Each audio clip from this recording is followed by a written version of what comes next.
the Earth moves closer to the sun every year. We have more people. Humans have warm bodies, so is heat coming off? We're just going through a lot of change, but I think we are, as a society, doing the best we can.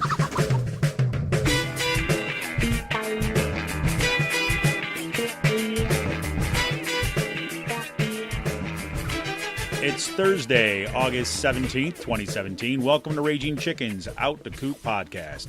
This is Kevin Mahoney, editor and founder of Raging Chicken Press. Each week, I usually talk to our Capitol muck-raker-in-chief, Sean Kitchen, about the good, bad, and the ugly in state and national politics. And today we got a little bit of we're switching things up a little bit for week 2. If you recall, Sean is out in California on vacation. Last week we talked with Karen Faradan from Burke's Gas Truth, and this week we've got a special show planned for you. But Sean Kitchen does make his West Coast debut. He does. So on today's show, I'm going to be actually talking with Dave Levitan about his new book, Not a Scientist: How Politicians Mistake, Misrepresent, and Utterly Mangle Science. And Dave will also be at the Midtown Scholar Bookstore in Harrisburg on Saturday, August 26th at 4 p.m. to discuss and sign copies of his new book. We had a great conversation, recorded it just about an hour and a half ago, and it's a really, really excellent book, basically going through and documenting the kind of rhetorical strategies that politicians use to kind of, obfuscate science, misdirect people, ruin our future. You know how it works. But Sean, as I said, Sean will make his West Coast debut on Out the Coop. We had an opportunity to check in today, and it just happened to work out. So Sean and I talk a little about, we have a short segment. We're talking a little about Charlottesville, California, and, of course, beer. So special Out the Coop today.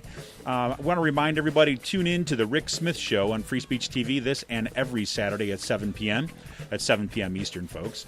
I'll be there giving the weekly resistance report once again, and Rick and I basically talk Charlottesville. I mean, it was weighing heavily on our minds, so do check that out. You can stream the show live at freespeech.org, or you can tune in on the Dish Network, DirecTV, and with the Free Speech app on Roku. If you missed the show, no worries. Go to go to ricksmithshow.com and click on the Free Speech TV icon on the sidebar. But right now, folks, we need you to help pull no punches progressive media. You got to help Raging Chicken Press keep us going strong. You know what I'm saying? Become a member of Raging Chicken for as little as $5 a month. Simply go to ragingchickenpress.org and look for the support and membership tab. Click Become a Member and you're on your way. Not ready to become a member? No problem. You can make a one-time donation by clicking Donate. We need you folks, the progressive community, to help us deepen Pull No Punches progressive media that will hold power accountable now more than ever. So anyways, I will be back just in a few minutes, and we're going to be talking with Dave Levitan about his new book, Not a Scientist. And then we check in with Sean in the last call today from out in California. This is Kevin Mahoney, editor and founder of Raging Chicken Press. We'll be right back with Dave Levitan.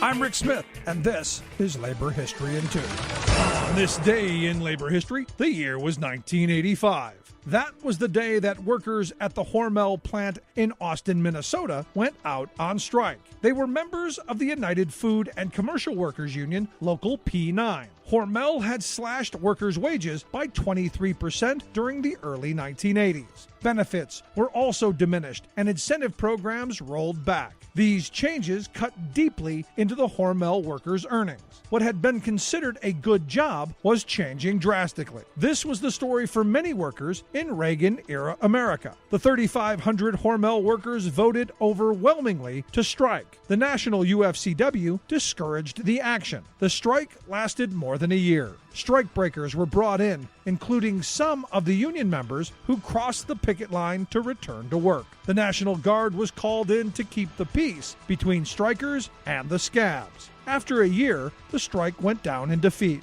Even after the strike, many of the workers were not called back to work. They were put on waiting lists for a job to reopen. Some never returned to the plant. 25 years after the strike, the Austin Daily Herald staff wrote, quote, "What resulted was a bitter, drawn-out labor dispute that drastically impacted the community, from workers who lost their jobs to families that were torn apart by the picket lines." The strike became the feature of a documentary by Barbara Koppel. In 1990, the documentary American Dream won the Academy Award. The film tells the story of the Hormel strike as a window into the tragic experiences of many workers during the 1980s. The film was made on a shoestring budget. Singer Bruce Springsteen provided $25,000 to help support this important film. Labor History in 2 brought to you by the Illinois Labor History Society and The Rick Smith Show.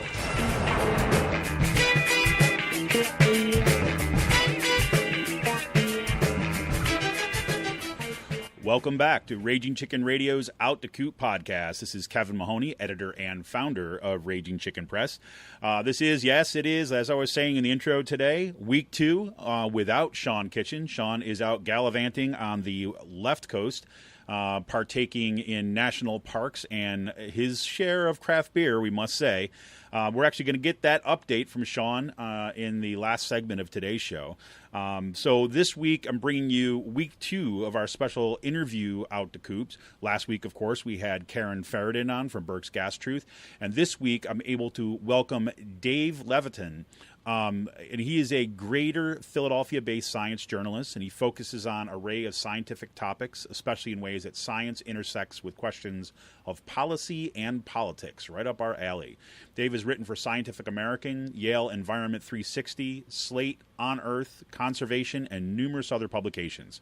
Most recently, he's written an awesome book called Not a Scientist: How Politicians Mistake, Misrepresent, and Utterly Mangle Science. And it was just published this past April, came out from W.W. Norton. And Dave is going to be visiting the Midtown Scholar Bookstore in Harrisburg on Saturday, August 26th at 4 p.m. to discuss and sign copies of his new book. We're going to have information of that in the show notes for sure, direct link. The Midtown Scholar Bookstore is located at 1302 North 3rd Street in Harrisburg.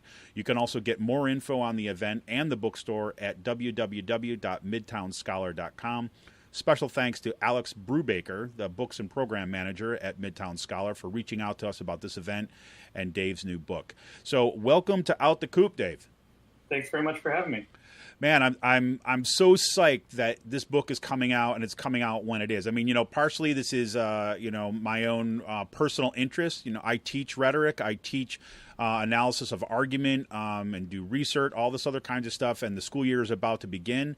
And this is definitely the kind of book I could see actually using in my classes, where you're actually walking us through not simply like the fact that politicians obfuscate things or politicians lie or there's hypocrisy in what they say, but actually breaking down the kind of techniques and, the strategies they use, the rhetorical strategies, I would say, to actually mislead people toward, for one reason or another. Yeah, no, thank you. I'm glad it's of interest. I definitely just thought it would be a useful thing to sort of show people how politicians tend to take science and twist it to their ideological or policy ends, for sure. Yeah, one of the things that I really like that you say at the beginning of this book, too, is you say that, look, the whole idea about whether a politician intends to actually manipulate things in this way or that way, if the politician knows in their head what's true and they're purposely lying about it, in a sense, that's an irrelevant question, right? Because we can test that from outside, of the question of intent. So it's not so much about is this a good or bad person, but it's looking at the consequences of telling particular or engage in particular kinds of obfuscation or distraction. Yeah, no, I specifically tried to avoid the discussion of intent as much as I could, just because, as you say, it's hard for us to know, for sure what someone is actually intending to do, or whether or not they actually really understand the thing that they're trying to mislead us on. There are certainly times when a politician might, honestly misunderstand an issue. Science is hard, so that could happen, and I didn't want to go out of my way to claim that they're purposefully lying necessarily. Some of the things I talk about in the book, it is pretty hard to do without meaning to. Right. So there are times when I mention, that there are exceptions to this, but I for the most part, I leave it up to leave it up to others to maybe try and tease out the intent. Well, and I like the fact that reason why I like putting that kind of moving intent off the table, not saying that it's not important or it's not relevant or anything like this, but moving that off the table is to say, like, look, the end of the game here is not simply to point out hypocrisy or point out a lie.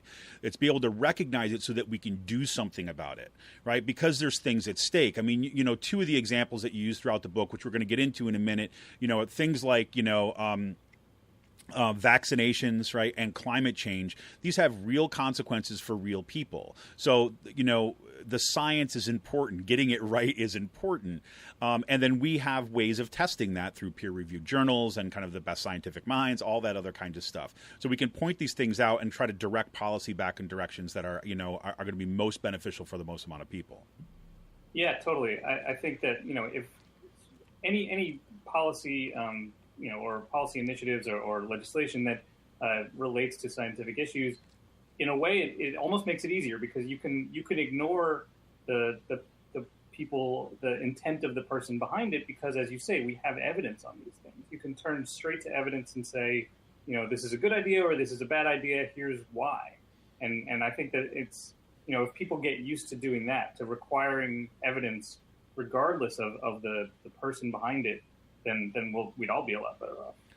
Yeah, I like this a lot. And I think, you know, I also appreciate the book in the sense that, you know, you're going through all these different rhetorical moves and you're not looking for, say, here's the one singular reason why this happens or how this happens, right? It's not just like, you know, the internet has caused a downfall of things, or it's not just fake news. Of course, all those things are relevant here to the discussion. But by the focus on how this specifically happens, I think it's really good. So why don't we get into the book a little bit? And I thought that, well, actually, before we get right into the books, I mean, I do want you to kind of walk us through some of these examples because I think they're so useful.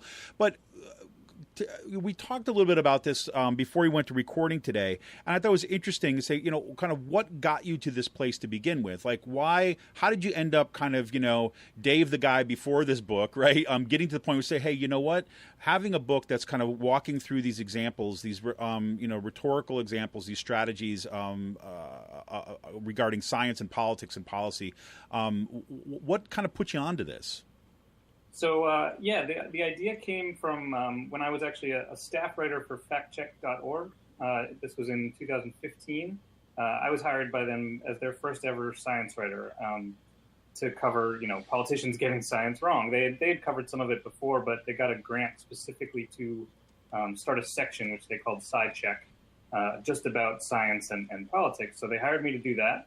And very quickly in that job, I started to notice patterns, basically, to see very similar types of misdirection or types of error, just techniques for how these politicians tend to get science wrong. So I just started collecting them.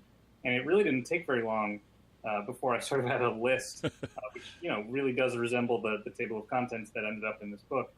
And so that was, it just sort of struck me that it would be a useful thing to collect those in one sort of place and explain how they work and how we can spot them and how to, you know, fight through them, I guess, push back a little bit against them. So that was the origin of the idea.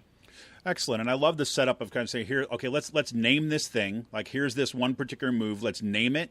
Here, let's provide a few examples of this, and then kind of how it actually functions to obfuscate things. I think that's kind of what I kept on seeing is kind of almost like the methodology chapter by chapter, which makes it that much more user-friendly.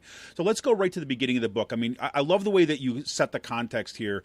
Is you start with this story about Ronald Reagan. You know, it's during the presidential election against Jimmy Carter in 1980. It's getting towards the end of the campaign, and at the time, there's this big debate about acid rain and so on. And it happened, this kind of touched me right from the beginning. I just got back from the Adirondacks. I was up there for a week. I grew up that way. And I remember growing up, you know, and seeing the tops of the trees gone, right? Precisely because the acid rain would come down and would burn all the new growth on the trees. And we were just up there, and guess what? That new growth is there now, right? So you can actually see these tangible results, you know, so the direct result of policy. Anyways, so this was kind of the issue, right? Because it directly had to do with regulation on industry, right? Particularly industry in the Midwest, heavy industries. So this is kind of how Ronald Reagan responds to Jimmy Carter in this debate, right? He says, quote, "I have flown twice over Mount St. Helens out on our West Coast. I am not a scientist, and I don't know the figures, but I have a suspicion that that one little mountain out there has probably released more sulfur dioxide into the atmosphere of the world than has been released in the last 10 years of automobile driving or things of that kind that people are so concerned about. Right? And then there you go. I'm not a scientist, but the title of your book. So why set us up there? Yeah, so that was...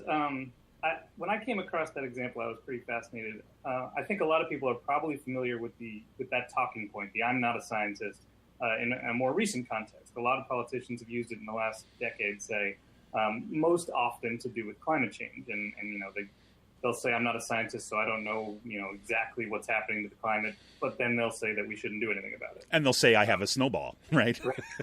Right.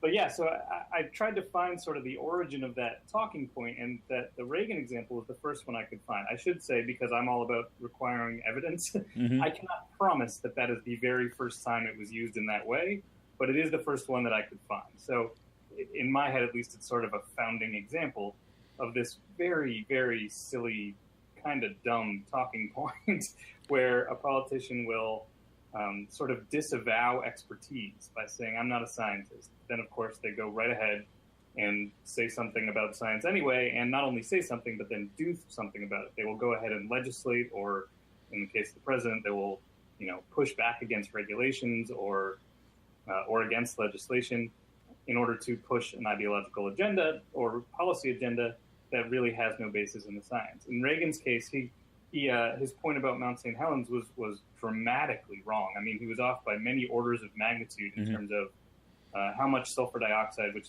as you said, that's the primary component of acid rain.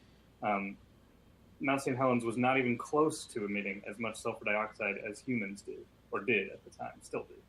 I mean, it wasn't even remotely close. But by saying I'm not a scientist, before saying this, you can it's an excuse, it's a bit of a smokescreen to sort of get out of actually having to listen to experts.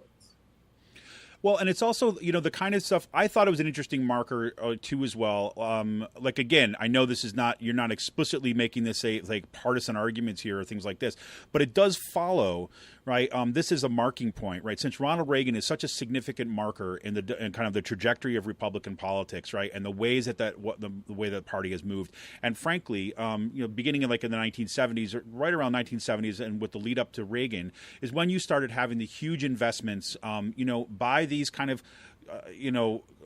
right-wing billionaires that really have invested in the anti-science agenda. They really kind of started building their think tanks. They started building their infrastructure around supporting this anti-science agenda. Of course, we also know in 1974, I think, the whole Exxon News stuff, when their climate scientists at Exxon had come out and basically said, no, yep, burning carbon dioxide is warming the earth, and this is a real problem that science have. And then Exxon made a choice right before the 1980 election, right, to say that we're going to not release our science, right? We're not going to support their science. Instead, we're going to invest in anti-climate change denialism, right? Back then. So there's these things that are coming together at this point, which give us that kind of historical context for Reagan. And what's interesting, too, as well, of course, Reagan is known as the great storyteller, right? And that story about him flying over Mount St. Helens has all the components of a really compelling story, right? It shifts everything away from that question of the evidence, right, into this kind of affect, right? Like this silly stuff. Look at this giant exploding volcano that everyone was just concerned with on the news. You can see the smoke and the ash coming out of this stuff where you don't even see this in cars, a few stuff like this. So it has this way of drawing everything back to experience, back to, what we all know, as opposed to having us, and then basically turning away from those silly experts. And I thought that story contained like several of the different things that you touch upon all throughout this book. Yeah, no, I agree. It's a useful sort of, parable might be the wrong word, but it's as a founding example, it's a good one, really. Yeah, and he, I think you're right about how this conversion of forces, I guess, at around that period of time when science started to become more of a political issue, and I think that's definitely true. I mean, if you look more into, say, the 50s, scientists in general were just much more sort of deified, and I mean, maybe that's not necessarily a good thing, but it was a lot less controversial to make a scientific claim based on expertise, right? And by the 80s, you could pick and choose which scientific claims you felt like, confirming is true, regardless of what the actual science said. But yeah, so it's a good sort of marker, I guess, as you said. Yeah, I think that's a good point. Is that, one of the things that, the whole science question comes up is like, we can't, there's nothing wrong with being skeptical of some scientific stuff, right? Or talking about just because we have conclusion X, right, doesn't mean that something automatically good follows, right? I mean, Oppenheimer was famous as saying, basically when he got the atomic bomb to work, is basically, those words were, it works, right? And I think we could say is like, yes, some positive things came out, some really negative things came out of that. So we still have all sorts of ethical questions and political questions and policy questions around this. It doesn't negate those things, but it basically establishes us a playing field that we're all saying that, hey, we're willing to play on the ground of the facts, not just on the ground of belief. So I think that those are important distinctions too as well. So it's not just like science is great and we just listen to them no matter what. No, we have other values and ethics and things like this that we want to kind of sort out too as well. So it comes back to the political realm. But we can't even get to that point if we're going to kind of throw facts to the wind and do whatever we're going to do and treat science as if it's just another story that we tell. Yeah, no, you make an interesting point. I mean, it reminds me, I got to interview last year. I got to interview John Holdren, who is President Obama's science advisor, and he said something that I found really interesting about how, basically, about trying to convince the president from his position on a certain topic or whatever, any scientific issue. He said that you want to make sure that scientific input is there when there's an issue that matters and that someone is listening to that scientific input, but you shouldn't pretend that it is going to be the only input.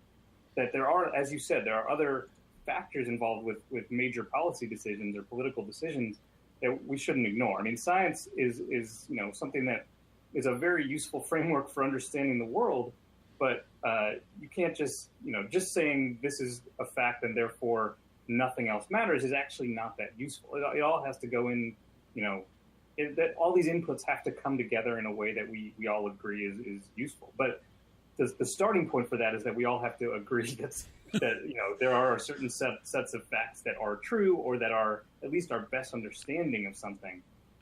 If we can't even agree on that, as you said, we're kind of screwed before we start. Exactly. And I like what you just said there too as well, is like again, that we're true or at least the best that we can understand something. I always say this is one of the things that I'll talk about in my classes, for example, the difference between what I would say philosophy and rhetoric, right? There's philosophy that you want that capital T truth, right? Get to that thing which is the ultimate right thing that's out there, right? To know the thing as it is, all that other stuff. In rhetoric, you're saying like, okay, you also want to know about truth, but you're under an obligation to act, right? So that you're always going to be in a situation where it's not about getting the perfect answer to absolutely everything before you act. It's basically saying you want to know as best you possibly can at any given moment so that you're informed to make the best decision possible. And even then, it's not automatically clear what that solution is. But that's a little aside from the point. But I mean, it's the same kind of stuff. You got to get to the point where we got to be able to break through how people are trying to drive us away from this. So in this book, you give us these 12 rhetorical moves, I would call them, these 12 moves, these scientific moves, and they're the oversimplification, the cherry pick, the butter up and undercut, the demonizer, the blame the blogger, the ridicule and dismiss, the literal nitpick, the credit snatch, which I thought that was actually a cool one. Actually, that was a neat move there. The certain uncertainty, the blind eye to follow up, the lost in translation, and the straight up fabrication. And again, great names to be able to pick out and to pull them away. So out of these, do you have any particular favorites or ones that you find that are particularly telling or useful right now? Yeah, so why don't we, since you actually sort of described one of them just a minute ago, why don't we start with the certain uncertainty? Mm-hmm. That one, I mean, you were sort of saying just a minute ago about how, you need to use just because we don't know everything doesn't mean we shouldn't act on something. And that's exactly what that technique is. A lot of times you'll hear politicians say, we don't have all the facts yet, or, I mean, this is very commonly used about climate change. Yep. It's hard to predict exactly. We don't know how much the world is warming, or we don't know how much the seas will rise, or anything like that. And they use that argument as a way to say, because we don't have definitive, specific answers, we should do nothing. So and the reason it's so insidious is because it actually sometimes sounds reasonable. I mean, the message is essentially, look before you leap. Right. Understand what you're doing before you do something about it, which, on its face is not an unreasonable thing to say. But the problem is that when it comes to science, there is always uncertainty. Every measurement ever taken on anything has a margin of error. It has a plus or minus that you can't ever get around. Now, that does not mean we don't know anything. It doesn't mean we don't know extremely well that the climate is changing, that it is, how much it has warmed. We have pretty good ideas of how much it will warm. We have pretty solid ideas, at least in a longer term, over how much the seas will rise, although we don't know exactly how long it will take to do so. These things are sure, there are always going to be uncertainties, but they really harp on this as a way to stop us from doing anything, again, because it sounds reasonable to make that argument. But, it is incredibly unreasonable once you actually think about it. No, absolutely. And for exactly this reason, the way you begin this chapter, right? You take us out of the climate change debate or the kind of big scientific debate. You say, okay, let's imagine ourselves in this doctor's office, right? Let's imagine you go into a doctor, right? The doctor says, guess what? You've got lung cancer, right? And say, well, don't worry, because usually the prognosis for this is actually pretty good. It's fairly treatable and things like this. And so you as a patient say, phew, thank God, this has been bothering me, whatever like that. So what do we do with the treatment? And then the doctor says, oh, no, we're not going to treat you because we don't know exactly why you got this particular kind of cancer, right? So therefore, until we know exactly where it came from and why you specifically have this particular kind of cancer, we can't treat it, even though the prognosis would be great if we did, right? I mean, I thought that was kind of a useful move too as well, and to say, well, okay, let's think about this in practical terms, because just like you said, very many of these moves have an inkling of, good advice that you would give people, look before you leap. But when you start putting in other contexts with other very, similar but personal examples, people might be able to get to see that a little bit. Yeah. And I mean, it's tough to get through for people who maybe just haven't, I also want to stress that, people who don't happen to know a lot about these particular scientific topics, it's totally defensible to think that these arguments might be reasonable. We can't all be experts on everything. So, the point is to just learn to hear where people are trying to mislead you a little bit. And also at the beginning of that chapter, I have a quote from someone named Stefan Lewandowski, who I always found, which I always find really interesting. He says, and I don't have it directly in front of me, but it's basically not doing something about climate change is equivalent to not wearing a seatbelt or something like that when you're driving 80 miles an hour into a brick wall because you might not die. Just like, so do you feel lucky? Yeah, sure, maybe you won't die, but it seems very bizarre to not take action on the very good chance that something bad is going to happen. So climate is a great example for this because, sort of a precautionary principle kind of idea. There is such a good chance that bad things are going to happen. And it will be, it's actually cheaper for this is a separate issue, but it's cheaper for the world to address it than not address it. So why wouldn't we? Why wouldn't you take even if you think that we don't know exactly what's going to happen, why wouldn't you, protect yourselves against the worst possible outcomes? Right, especially because, when you're talking about the cost of taking action, right, say, for example, investing in renewable resources and things like this, doesn't have a whole lot of negative ends of it, except for major interests like fossil fuel industries and things like this. Obviously, it's going to talk about major transformation and that kind of stuff. But the idea that, okay, look, actually investing in kind of new sectors of an economy might not be, over the long term good. Because guess what? Even if we double down on extractivism right now, well, we're eventually going to run out of this stuff, right? So why not get ahead of the game, right? I mean, even in that as a precautionary tale, I think is really useful. One of the things that I think that makes some of this stuff so insidious, and while this inaction one is what bothers me to no end, is that when if you start looking at what people are actually doing, right? What people in power are actually doing, and to basically make sure that they're safe when climate change happens, right? If there's any kind of catastrophic effects of climate change that are kind of on the horizon, they're already prepping for them. So that's everything from kind of like making sure they're securing, basically sea rights to be able to kind of go across the Arctic Circle, or if it means out west, right, claiming property rights over kind of empty aquifers and then building abandoned luxury towns that are walled off so that they can fill the aquifer with, right, and so that those people will have water because they can afford it while other people will not. These are people that are investing millions and millions and millions of dollars, right, prospecting on that future of catastrophic climate change. So, people are already making those moves. And so, from a political perspective, when I see these things, and I know a lot of folks that are listening to this program, Read Raging Chicken and so off, will kind of recognize this, is that what a lot of these moves seem to be designed to do is keep most of us guessing. Right, is to keep most of the population who are not experts, right, who don't, look, frankly, most of us don't have time to get involved and deep in the science and that kind of stuff and do all the reading that, quote unquote, we should do. And so we want to keep us guessing to the point where we're not making rash decisions, but really the agenda is basically to say we want to keep you from deciding. And I go all the way back, this was, there's a long history of this in American politics and even American journalism for that matter, right? Walter Lippmann, talked about this. You don't really need the engaged citizens, right? What you need is just you need to be able to kind of convince people to decide to choose X or choose Y, right? And that's really the game is, right? You don't need to know why they're choosing X or Y. You just need them to do X or Y, and that's the game of politics. I'm being very reductive here, obviously. But and that's a similar kind of thing here. On the one hand, you got these folks that are making moves to protect themselves and their interest. On the other hand, they're telling everybody else, like, we have no idea what's going on. Yeah, the example a lot of people have brought up recently is the I think it was Trump has a golf course in Scotland where they wanted to windmills. I forget exactly, but they wanted to protect against sea level rise because it was on the coast of Scotland, or maybe Ireland, I forget. But Scotland, yep. And so they're basically acknowledging that sea level rise is happening and this is a big deal, and they're trying to build a seawall or something like that. They needed permits for it. And meanwhile, of course, Trump pulls out of the Paris Agreement and spends all his time talking about how climate change is a hoax. So yeah, it's not exactly a consistent position for a lot of these people.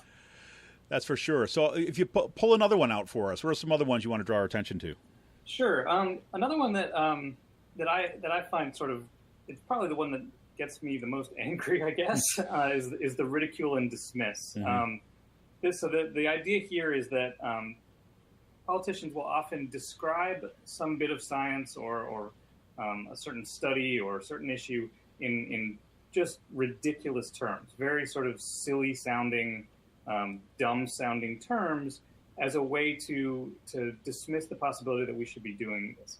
A lot of people have probably heard of something called the Waste Book, which was Senator Tom Coburn would put this out. And there have been other versions of this that other politicians have done too with similar names to Waste Book. Basically, they catalog government funding that they find to be ridiculous as a way to try and show that we should cut funding for pretty much everything. These things aren't always about science, but science often is in there because scientific studies, especially basic research, often does sound ridiculous if you describe it in a certain way. Mm-hmm. So, one of the examples I have in there is about a particular bit of research on fruit flies, and how, if you say it a certain way, it sounds silly. It's something like, they spent $1 million to study whether male fruit flies prefer younger female fruit flies. Mm-hmm. Which, that sounds dumb. Why would anybody spend $1 million to do that? However, when you actually describe the research in question, as it really should be described, it sounds a lot better. Basically, they're doing research into how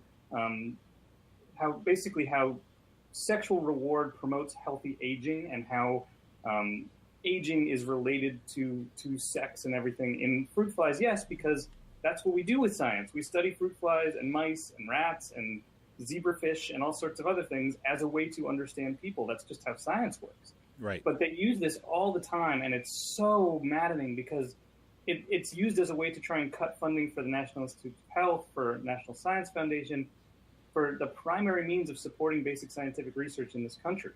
And without that basic science funding, I mean, we don't have a lot of things. I mean, without NIH, we don't have the extra 30 years of lifespan that we have over 1900. You know, I mean, these things, it's just an incredible bit of misdirection.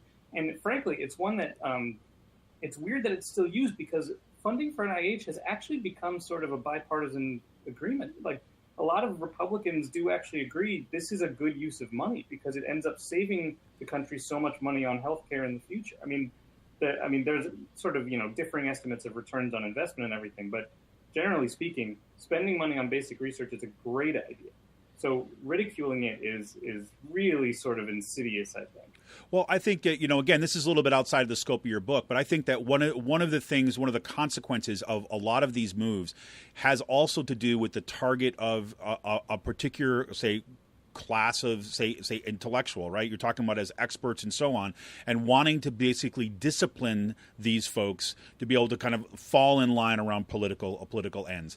And what I mean by that is something along this lines, right? If I can ridicule the science, and you find this as you go further and further to the margins, right? So say, for example, it's one thing for a politician to get up and kind of belittle this, as the examples that you give in your book, like fruit flies. It sounds ridiculous, right? Really, this is what they're doing? But then you start moving into right-wing radio, and the way that conversation is translated is like, yeah, you got a bunch of sex-starved scientists that are out there. They got nothing better to do with their time to whether to see if this fruit fly can get some, because they're not getting any. Right? I mean, and that's the way that conversation actually gets translated, right? And so then what you have now is you've created an audience, right, that has now you created a particular picture of these scientists, right, as the ones that they're the geeks who can't get any, right, who are out there and doing spending these people's hard-earned dollars, right, to get off their kind of sex joys or whatever it is like that in the lab.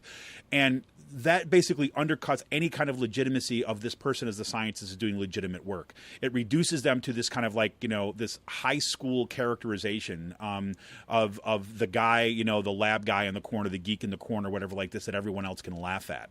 I mean, as bad as it sounds, I mean, that is the extension of, this kind of reality TV show and also the stuff that's made up for that. So even when you were able to parse some of this stuff in the public sphere, right, and what we're seeing on, say, news and that kind of stuff, the way that gets mobilized, right, politically mobilized, can be really dangerous, because then you've got a chunk of people, and we're seeing this right now, like with the Trump supporters, the hardcore Trump supporters. No matter what this guy does, right, and this has been remained relatively consistent. No matter what this guy does, no matter what he says, you still got 25 to 30% of the people that are dead fast supporters, right, and that's because that they've got that echo chamber that is kind of coming back and forth, that's reinforcing it, and has everything to do with affect, mobilizing particular kinds of feelings about people than it is with kind of what the facts as a whole.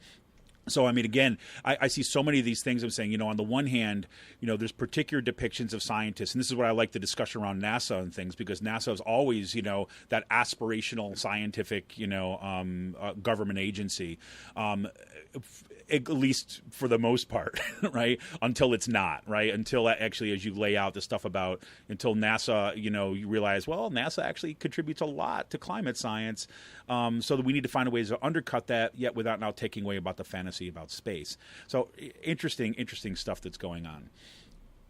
So, well, let me ask you, this is one of the things that, and I've had this conversation with so many people I can't even tell, when you're talking about the anti-vaxxers and the anti-vaxxers and the autism connection, for example, right?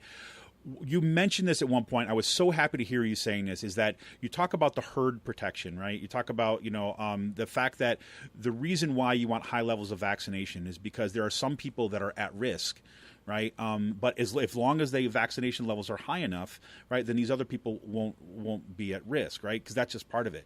And I happen to be in this very, very small minority of people. My family has an allergy to a component of the MMR vaccination, right?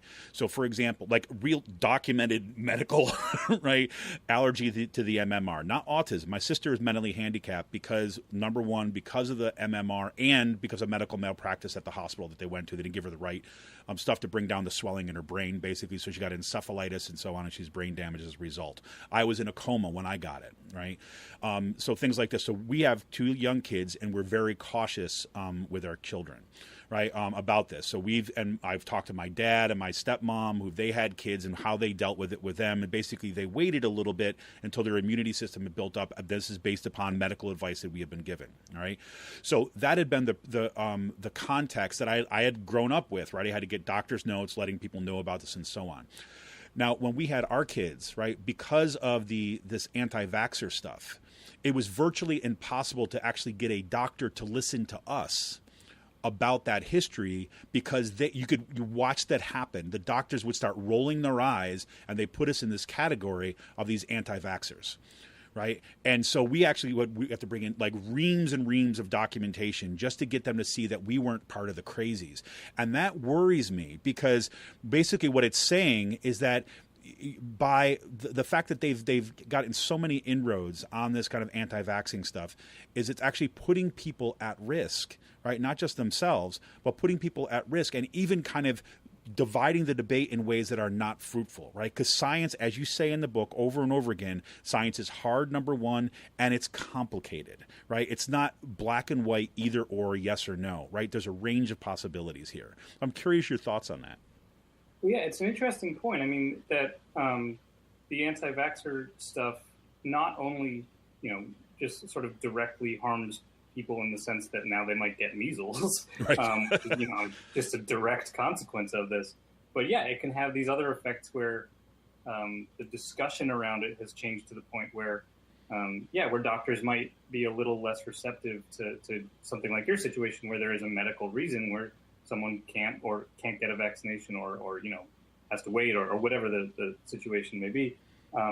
Clearly, there are times when that is true. But yeah, by hijacking the conversation into this realm that has just literally no scientific basis whatsoever, it's all based on one tiny paper of 15 kids that was retracted, and guy lost his medical license for it because it was complete fraud.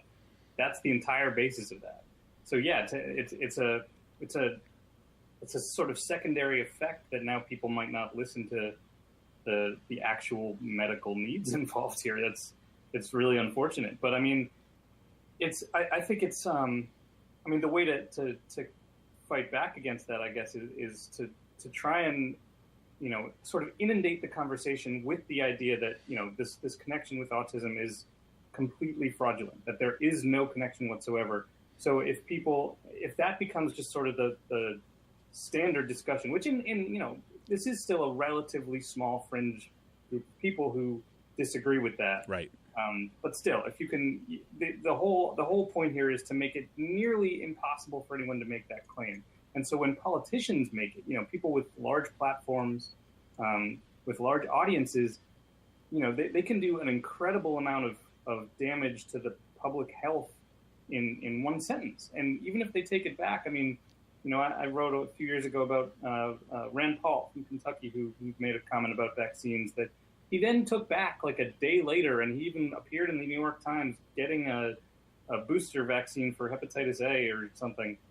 It doesn't matter at that point. You're adding legitimacy just by saying it the first time. So that's an example where we, the public, need to be incredibly vocal about pushing back against it, because it is so potentially damaging to public health.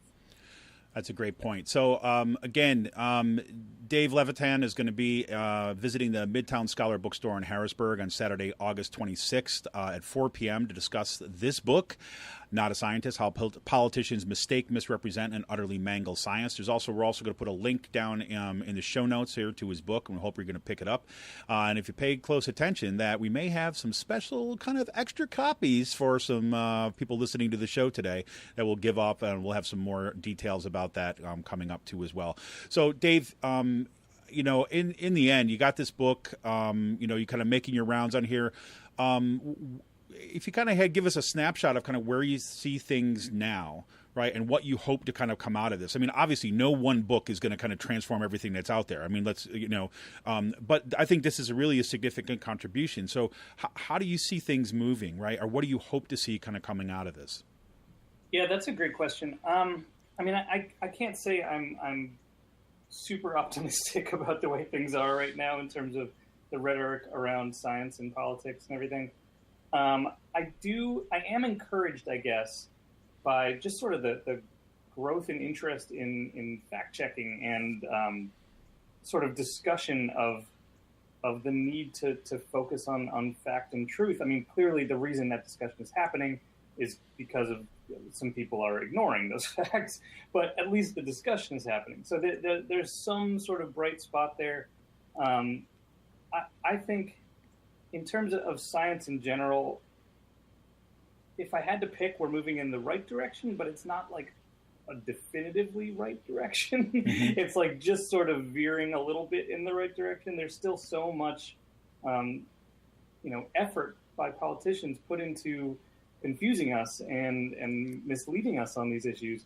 And I mean, I'm not so naive to think that that's going to go away ever, as long as there's, a special interest group out there that has some reason to get science wrong, then the politicians that they support are also going to get science wrong.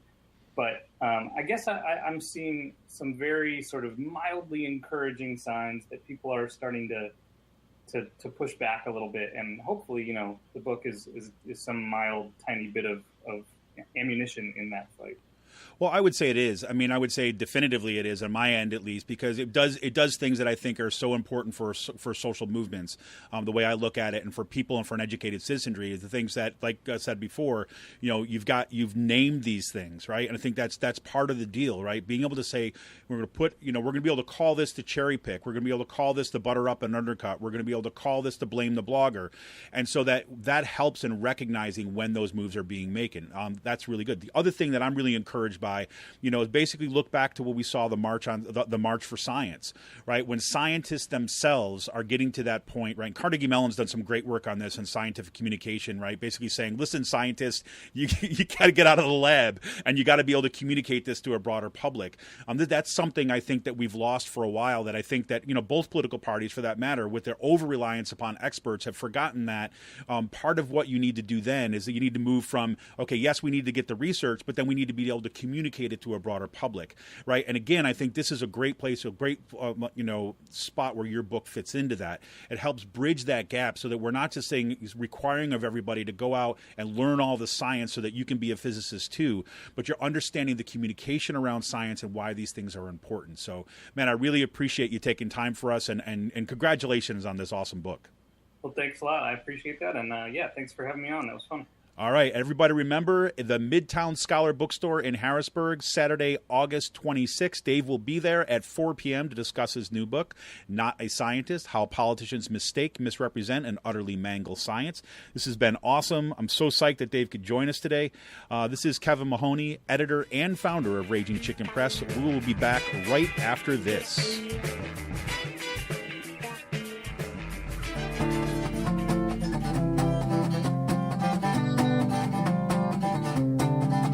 Was a massacre in church that got certain forces moving. Many towns are now at least superficially improving, such as in Virginia, where a statue of General Lee stands as a reminder of the days of slavery. In the city center, an indelible mark in the spot that's been renamed Emancipation Park, slated for removal when a judge intervened, which might be the moment that most fully set the scene for 19 injured, 1 killed today in Charlottesville.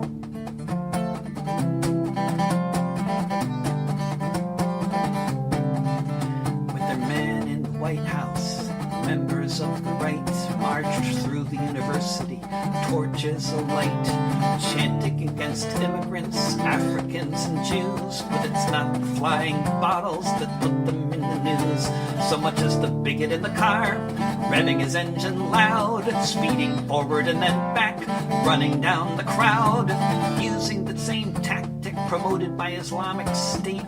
Maybe he was even shouting, God is great. 19 injured, 1 killed today in Charlottesville.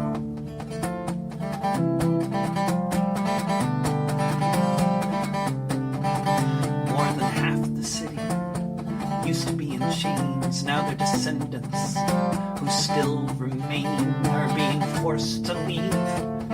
by gentrification, just like poor white folks all across the nation. And with the presidential tweets and xenophobic rants, it's just a matter of time before some pawn takes the chance to plow into a march with half a ton of steel.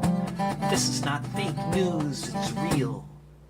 19 injured, 1 killed today in Charlottesville.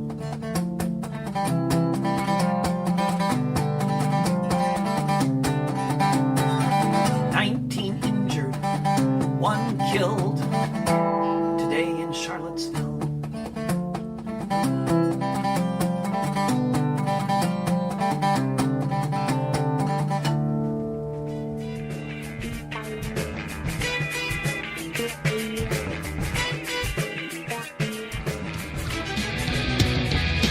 When going out where I belong,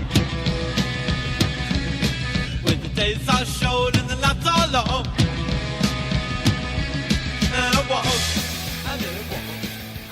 All right, this is Kevin Mahoney, editor and founder of Raging Chicken Press, coming to you with Sean Kitchen, special from the left coast. Sean, man, how is it out in Cali? Oh, it is awesome out here. It's like 80 every day. It's been 80 degrees and like 0% humidity. You know, even like we went to the desert a few days ago, Joshua Tree National Park, which is absolutely phenomenal. Hit up a bunch of national parks, but Joshua Tree, it was like 85 and sunny out the whole time. And, you know, it's great desert weather. Yeah, great desert weather. Well, you know something, when I was out there with my family earlier on this year, I was like, man, the weather is so awesome. I actually got to the point, though, where I was like, okay, I need some clouds, man. I feel like I'm being like stared on by some sort of surveillance camera all the time. Yeah. No, so I actually have a couple good stories. Yosemite National Park was freaking phenomenal. Yeah, your pictures from Yosemite were amazing. Yeah, it was probably one of my favorite parks, next to the Grand Canyon. Like, in my like, we've been to a bunch of national parks on our vacation, and like the Grand Canyon is absolutely the best, one of the best parks you can do. Like, we hiked down to the bottom, slept overnight on the bottom of the canyon, hiked back up the next day. This is about like 6 or 7 years ago. But when I would put Yosemite like in that like pantheon of national parks that we have out here. The first day, hiked up to the upper Yosemite Falls, which was freaking awesome. It was like 3.5 miles. It took me like 2.5 hours doing this 3-mile hike, just going straight uphill, switchbacks. But the views of like Half Dome from up there, a couple of the vistas that were up there, was absolutely phenomenal. The next day, I tried hiking up to the top of Glacier Point, which is like going to be like was a 10-hour hike. I made it 4 hours in, and I turned around just from being worn out the day before. But no, it was awesome. Also, I actually out here too. I saw your post on that. You say, you know what, I made the smart choice, and I turned back around and went back down. And so I'm glad you made that choice too, as well. So we weren't kind of like reading about you on the news, like, you know, Philadelphia area like native lost in Yosemite National Park. We find your mangled bones with the grizzlies later on. Funny, not funny. I know what, but also like so. You know, the seriousness of these parks is like real. I mean, like, you know, I don't know if you've been paying attention, but out here it's been on the news a lot. A couple went into Joshua Tree a couple weeks ago, and they got out of their car and must have like lost sight of the road, and they went missing for the past 2 weeks. Oh man! You know, they weren't campers or anything like that. So I mean, it's very serious. You got to definitely be safe when you're out here. These parks are no jokes. You know, they're beautiful and everything, but you also have to have that like wherewithal. You know, any slightest mistake, you can get yourself lost and, you know, ultimately killed. No, that's absolutely true. And we were just in Sequoia National Park, and you're driving through there, and just to give them the scope on it, it's the first time I actually had been to like one of the major national parks out west, and just the sheer size of like the wild kind of underscored exactly that. Yeah, we spent night in Sequoia as well, and Sequoia was, you know, Yosemite was where all the tourists went.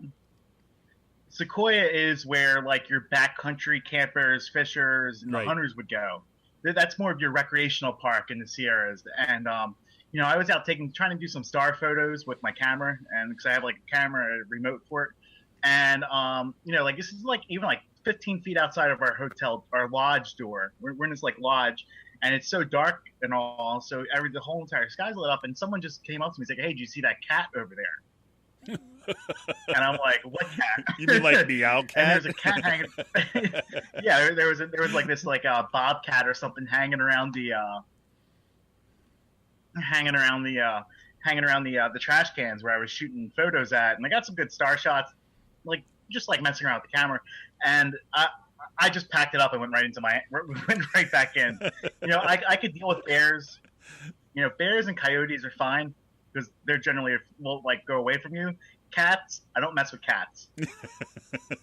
Yes, sir. Sean Kitchen's wildlife adventure advice. Don't mess with cats. Cats are like a bit more dangerous and unpredictable than bears and coyotes and stuff like that because they won't like they'll be startled by you, but the cats. Bobcats aren't bad though. Bobcats you don't have to worry as much about. It's when you start getting into mountain lions and things like this, then you're like prey. Sequoia is known for its mountain lions. Yeah, exactly. So any type of cat, I assume it's a mountain lion. I'm just getting. I get you. Like, hey, better safe than sorry, right? Let me go see if does it have the little whisks of fur around its muzzle? Should I be okay with? No. How about just go away? It's good. Well, okay. So, I definitely want to get in and talk about the beer stuff and things like this. Some of the things we've been doing here. But one of the reasons why that Sean really wanted to check in today is like, he and I have been going back and forth a little bit on this, and I don't know how anybody kind of can stay away from this stuff. But I mean, what happened in Charlottesville last weekend, has been weighing on, like our minds like insane. And, we're going to devote, and I mentioned this on our Facebook Live yesterday, but we're going to devote next week's show, not entirely. Obviously there's going to be crazy amounts of stuff that's going on. But we're going to really get in more deeply to what happened in Charlottesville. And, Sean, it's got to be kind of a little, I don't know, it's a whole different experience when you're sitting there, you're out there on vacation, and you have something like this kind of go down. Yeah, it was definitely a reflection point. I've just been like going ham on Twitter, with stuff lately. But like, one of the things I was tweeting about is like, one of the threads I put out there is like my first protest was organizing out in Kutztown against the higher education cuts with Corbett. I think got like 5,200 students out that day, locally around campus. And, got involved with Occupy, then did a bunch of stuff, with the Raging Chicken right afterwards. And, I never really went to my first anti-fascist protest, right with the chicken or as a demonstrator until this past year, right? It was just never something that was on my mind. And, thinking about that lady who died, Heather Hare. Yeah. That first initial thoughts, I had friends who were within close vicinity to that, couple writers from Occupy Wall Street, a couple people I know online, journalists and stuff like that. They were on that street when that car went barreling down the road into those protesters. And, first reaction was that could have been me. Mm-hmm. Like when I heard that, like, you know what I mean? Just from going, if I went there, shoot, that's the type of thing where I would have tried to go down to Charlottesville, document what was going on because of how big that event was going to be. To get pictures, to get video, to get report back on it, because there's a lot of people from the area who went down to Charlottesville from Harrisburg and from central Pennsylvania, to be part of the counter anti-fascist protest. No, and this is the kind of stuff, I was thinking about that because, these are like some of the people from Harrisburg, from the Harrisburg area, from Pennsylvania, that you have covered, right? Have been part of some of the actions that you've covered out there in Harrisburg. We're down there. Yeah, I know. And also, the people we reported on were there, right? We've been following Vanguard America for the past few months. We've been following Identity Europa and what they've been doing on college campuses in Pennsylvania. We've been following this militia, the Lightfoot militia groups, these are all people who we ran into at prior demonstrations in Pennsylvania. These people are active out here. And it was, as soon as I saw the guy's picture, with him holding the shield, I knew what group that was he was with right away.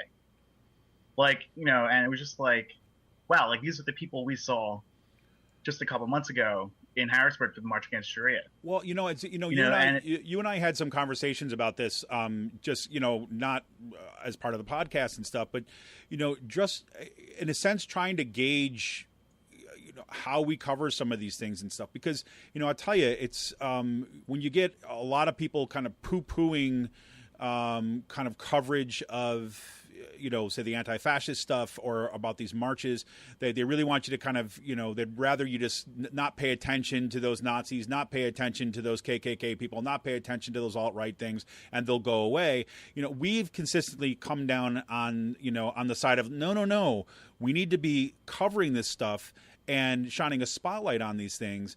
And and part of it though is that when you start covering it, you're always trying to gauge, like, okay, how much of this like explosion of the alt-right is really an explosion, and how much of it has to do with the fact that we're covering these that happen to be going on right now. And we keep on coming back and no, this is growing, and Trump administration is basically fanning the flames. And to see then all those people that we've been tracking, have been talking about, to see their monikers, to see their their symbols, to see them on the pages of the New York Times being interviewed right at the University of Virginia march. Here you go, Vanguard America, here you go, you got what do you call it, Identity Europa, and to know that these are the same folks that are right down the road from where we live. And like one of the things, what I did right away, as soon as I saw that one guy, Christian Yingling from the Pennsylvania Lightfoot Militia, I was like, holy shit, I know who he is. Yep. And really, like, I was looking on Twitter, and there's maybe some tweets about him, like 3 or 4 people, like, there's only like a handful, like 10 tweets about this guy here. And I decided, like, hey, let's put this article out. Meet the Pennsylvania militia at the Charlottesville rally, right? And and you practically crashed our website because of that article. I mean, that's gotten like close to like 45,000 hits within the past few days. Quickly became our most read article, most clicked article. Definitely our most shared article on social media, our most commented article. There's like, we got about 150 comments on that like thread right now. Yep. Like of people just going back and forth. Look at the discussion that put out there. We didn't get cited for this, but New York Times, Washington Post, Pittsburgh Post-Gazette, Heavy, Courts, all these different outlets, national outlets and local outlets are now starting to like pay attention to this guy in particular.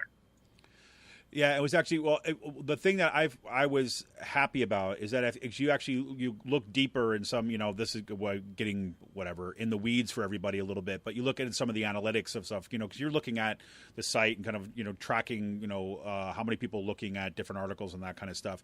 What had happened in the aftermath of you posting that one article, there were a whole bunch of people that were going back and checking out other stuff that we have written about Identity Europa, about America. Identity Europa, the Harrisburg March Against Sharia. Exactly. And I think, again, this is something that we talked about years ago. Is that, part of the job of, progressive alternative media, kind of like what we're trying to do, is that you're covering a kind of anti-fascist resistance to the alt-right in Harrisburg. Okay, it might not get this kind of huge coverage everywhere, but part of what you're doing is you're providing documentation on the line, right, or like on a daily basis of the development of this stuff, so that when something like this does happen, I mean, God forbid this happens again, but now you've got a body of work that people can track some of this stuff. I mean, so at least there was that going on, and people were digging into some of those articles a little bit to realize that, look, we've got a serious problem in Pennsylvania and across the country for that matter. And also, a couple of quick points, I guess. Did you see the coverage Daryl Metcalfe's been getting? The Pennsylvania Republican Party is now defending Metcalfe, saying it was just an isolated incident about his white nationalists. And I've been hitting Metcalfe hard the past few days, and also the Pennsylvania Republican Party. And I like this analogy really. I was watching. I think Maddow were all in the other night. I think it was Maddow when Joy Reid was filling in, and they had a lady on there, African American scholar, and she put it so aptly that like the white nationalists, the white supremacists, the racists, the bigotry has become like the drug that the Republicans have kept on going back to, over and over again, just to get that hit. Get those votes. And Daryl Metcalfe, he is that white supremacist crack pipe that the Pennsylvania Republican Party has been hitting on and going back to, and they don't like it, but they're addicted to it. And he's that white nationalist crack pipe that they've been hitting, or meth pipe. But but that they've been hitting to get Choose votes your within their poison. base. No, Sean, that's a great point. I mean, I love that connection. And by the way, anybody out there who's listening to us at this point, right? If you have any audio of Daryl Metcalfe, his best ofs and best worst ofs, right? You want to kind of hit us up and send us our way. I would love to kind of get some of Metcalfe quotes on the audio board for next week's show, because I think that we need to go hard at this guy, because people are starting to ask the question like, I can't believe, like, how is it that this guy stays in power? Well, when exactly what you said, when you are the crack that is in the pipe, and the rest of the party is puffing away, man, that's your answer, and there's no other answer. It is the Republican Party in Pennsylvania. I guess the last quick point I'd like to make: it's amazing how the media narrative of anti-fascism has completely did a reversal over the past week, thanks to Mein Führer Donald Trump coming out and saying that there was bad people on both sides. Well, yeah, and it's basically saying how go ahead, sorry. Now you have people like Mitt Romney saying no, there's no moral equivalencies here. One side's Nazis, the other side's opposing them. Right. When you have mainstream Republicans are now being boxed in a corner. Do we go after both sides on this? No, we go after the Nazis because the Nazis are freaking horrible people. Right. And, the interesting is that Sam Cedar in Majority Report made a really interesting point the other day, is that, got one of, Trump's lead lawyers his name's Cohen, right? And he's Jewish. Right. And then what Sam Cedar was saying is like, what should be happening right now is that you should have groups of rabbis and things like this showing up at this guy's synagogue, right? Basically saying, are you the guy? Right? Are you the guy so he shows up, right? When he showed up to the synagogue, are you the guy who's covering for Nazis? Right? Because that guy is not going to want to be that guy in his community that is going to be the Nazi sympathizer. And also, one of the people I follow on Facebook, she listens to the podcast a lot, Lee Nelson. Mm-hmm. She came up with this. She sent me a good term. Back in World War II, within the concentration camps, there's this term called capo. And they were the Jewish prisoners who were your gang leaders, your thugs, your gangsters, pretty much. And their job were to keep. They were Jewish prisoners. Their job as the capo was to keep the other prisoners in line on behest of the Nazis, and in return, they would get private living quarters. They'd get actual food. They would get collaborators, civilian clothes, and stuff like that. And basically, she's starting to make those historical connections between that and people within the Republican Party of Pennsylvania. People within the Republican Party who are covering for Metcalfe. They're like, we've had these conversations, and it's just it's just amazing. And it's also the conversations that are being had now, especially within the indivisible groups on Facebook. And a few weeks ago they're saying no, we shouldn't endorse this violence, and now people are starting to talk anti-fascism in a different way. No, that's true. What's that line do you cross?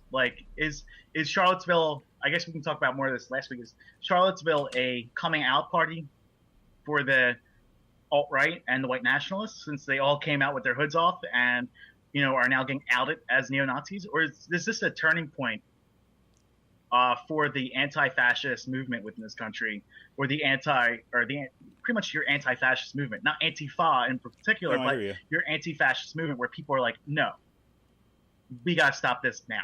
Well, this will be my preview of some of the things that are going through my head. We'll see. I mean, again, between now and next week, I'm sure that, we're probably going to have another nuclear war threat, and there's going to be who knows what else is going to happen. Venezuela will be attacking our borders or something. Who knows? But is that one of the things that concerns me about this, right, is that if you look at some of the responses on the right, some of the things that Trump says, is that it's emboldening a lot of these folks. And the fact that Trump kind of coined the term the alt-left, right, basically want to start tying some of what they are calling the violence on the left with the broad-based movement against Trump. Right, that's concerning to me. I agree with kind of what you're saying. We see some possibilities and some hope here, but I also think that there's some, we got some dangerous roads to walk before we get there. Yeah, it's definitely going to be it's going to be interesting watching this unfold in the coming weeks and months. there's just a lot on my mind with this, but the responses from the communities. I mean, you saw what Lancaster had over 1,000 people show up. Carlisle, Pennsylvania had over 500 people show up last night. Thousands of people showed up in Philadelphia the day before, or last night, and the night before a couple thousand showed up. The night of the Charlottesville that battle happening. It's. I think there's a lot more people taking it seriously now. That no, we have to nip this in the bud. Yep. If we don't, there's a chance it will manifest into something greater and larger. No, I hear you, man. Well, we will get into this even more deeply next week. I'm glad Sean was able to come on and talk a little about this because it's been on both our minds quite a bit, as it has, I know, with most of you out there. So, but we want to kind of dig in a little bit more deeply next week, kind of look at what's happened in the time that's passed since Charlottesville last weekend to the time that Sean gets back here and we start kind of looking forward. So, just to kind of not wrap us out on that reflective place, but to look back at kind of some of the fun stuff going out there, like for today's last call, Sean, I have to say you've partaken in your share of that most delicious beverage that is out there on the left coast. Yeah, there was not. I haven't been to a lot of breweries I wanted to get to, but I hit some big ones crossed some big ones off the list. Russian River had a 21 beer flight there. Well, Russian River didn't have it. You did. they offer. They offered. You had it. It was a 21 beer flight, 21 samples of all their beers on tap. So it was like 11 English style or like California style beers, so IPAs, pale ales, bitters. That for 10 Belgian style beers. So a couple of blondes in there, a table beer, but then also a bunch of different sours that they had on tap, which were freaking phenomenal. Awesome, man. The place I'm staying at right now has a shuttle service. So like just basically get I don't have to pay for Uber. I got a free shuttle service and just go around town getting drunk and like, can you come pick me up, take me back to the hotel? Thanks. But my niece is out here on a trip with us. She's been phenomenally great. Has she been great? I was going to ask you about that. Just over a year old. She's starting to talk a little bit. Oh man, she can say hi, hello, and stuff like that. And she's fun. She knows she's the center of attention. She did well on the plane and everything. Oh, she didn't even cry once on the plane. Oh my god, that's awesome. That's so great. Yeah, so so she was good. Yeah, it's been fun. One of the observations I got to make, final observations out here with California, not too many pot dispensaries around. I'm sorry about that, Sean. I've abstained from that on this vacation, but last year in Colorado, they were pretty prevalent and not like Wild West unregulated, but like they were pretty. It seems like California has more of a control on that.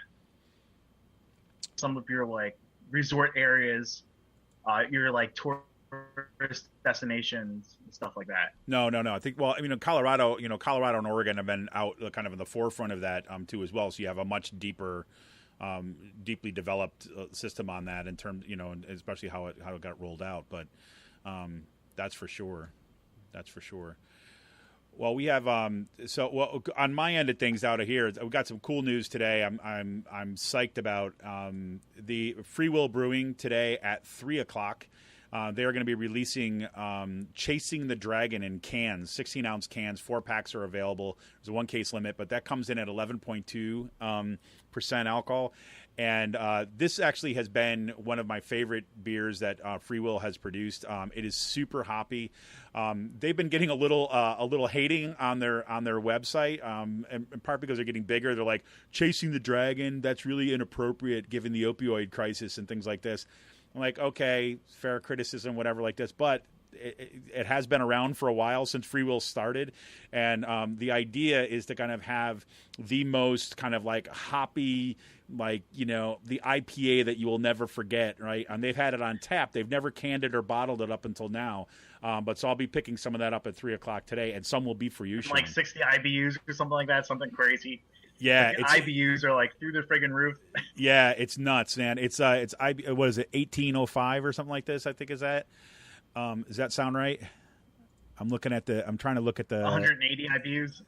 Oh yeah, 180.5. Yep, 180.5. Yeah, like it's something extremely ridiculous. Yeah, that's been one of their first triple IPAs that they've had. I still remember going there when they were like inside the basement. You had like the barber stool to stand on. Yeah, that was one of my first growlers I ever got from that place, was Chasing the Dragon, right?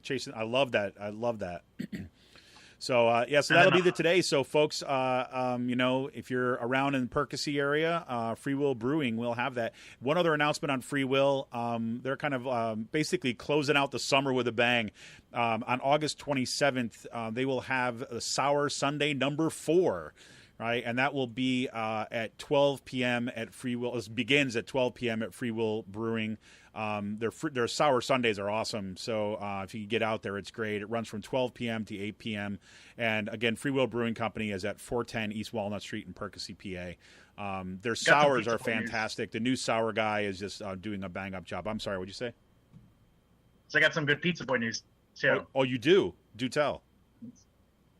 I've been following on Facebook. You know, I follow their social media. Their IPA that I absolutely love was canned this past week.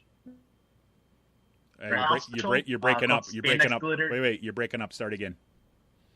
Okay, so Spandex Glitter and Egos. I love a lot. They just canned it. They're sending a bunch to Philadelphia.